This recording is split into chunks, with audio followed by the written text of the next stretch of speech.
확진자의 대부분은 무증상이거나 경증으로 그 치명률은 독감 수준입니다.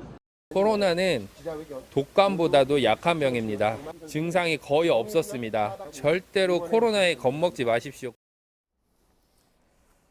네, 코로나19의 치명률은 사실 독감 수준이다. 정부가 공포를 부추겨서 불필요한 방역을 한다고 주장하는 유튜브 영상들입니다. 이가혁 기자 바로 팩트체크해 보겠습니다. 이가혁 기자, 네. 코로나19와 독감 치명률을 비교하면 실제로 어떤가요? 네, 질병관리본부에 확인을 해봤습니다. 네. 감염된 사람 중에 사망한 사람의 비율이 치명률입니다. 국내 코로나19 치명률은 1.58%였습니다.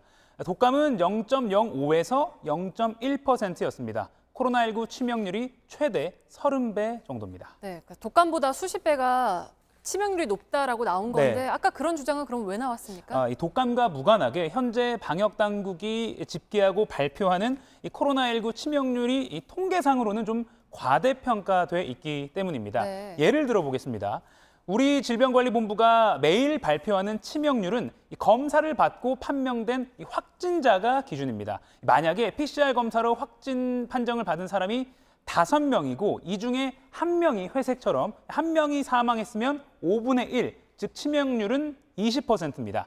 사례 치명률이라고도 합니다. 그런데 증상도 없고 검사도 안 받아서 알아차리지 못한 무증상 감염자가 5명이 더 있다면 이 코로나19라는 바이러스 때문에 사망한 사람의 비율은 전체 10명 중에 1명 사망, 즉 10%가 됩니다. 네. 이걸 감염 치명률이라고 하는데요. 이걸 기준으로 지금 발표되는 코로나19 사망률은 과장된 수치다라고 비판도 가능하긴 한 겁니다. 네. 그러면 이걸 이제 기준으로 놓고 보면 네. 코로나19 치명률이 독감 수준으로까지 떨어질 수도 있습니까? 일단 그렇지는 않습니다.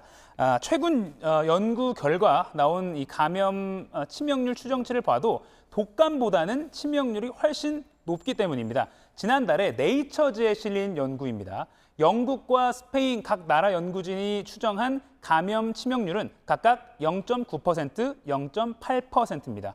오늘 확인한 사례 치명률 12.1%, 5.9%보다 낮죠.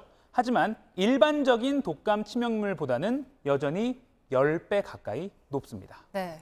독감이나 마찬가지다 뭐 이런 주장은 방역을 좀 느슨하게 하자는 쪽에서 나오는 거죠? 네, 지난 3월 9일에요. 미국의 트럼프 대통령이 자신의 트위터에 올린 내용 함께 보시죠. 지난해 미국 독감 사망자가 3만 7천 명인데 현재 그러니까 3월 9일 코로나 사망자는 22명이다. 이른바 락다운, 이 봉쇄 주장에 반대하기 위해서 독감과 비교를 한 겁니다. 하지만 6개월이 지난 현재 미국 코로나 사망자는 18만 8,900여 명, 독감 사망자를 훨씬 뛰어넘었습니다. 반면에 존스 홉킨스 대학교는 코로나19 치명률이 독감보다 10배 이상 높을 것이라고 예상하고 있습니다. 네, 그러니까 좀 바꿔 말하면 네. 독감 수준으로 방역을 낮추면 사망자가 10배 가까이 높아질 수 있다는 추정인 거군요. 네, 단순 비교하자면 그렇게 볼 수 있는 겁니다. 네. 독감이든 또 코로나19든 중증 환자와 사망자는 고령층 70세 이상에 집중됩니다. 백신이 있는 독감은 노약자나 임신부 등에게 무료 접종을 해서 사망률을 낮출 수 있지만 코로나19는 이런 예방법도 치료제도 없는 상황입니다. 네, 잘 들었습니다. 팩트체크 이가혁 기자였습니다.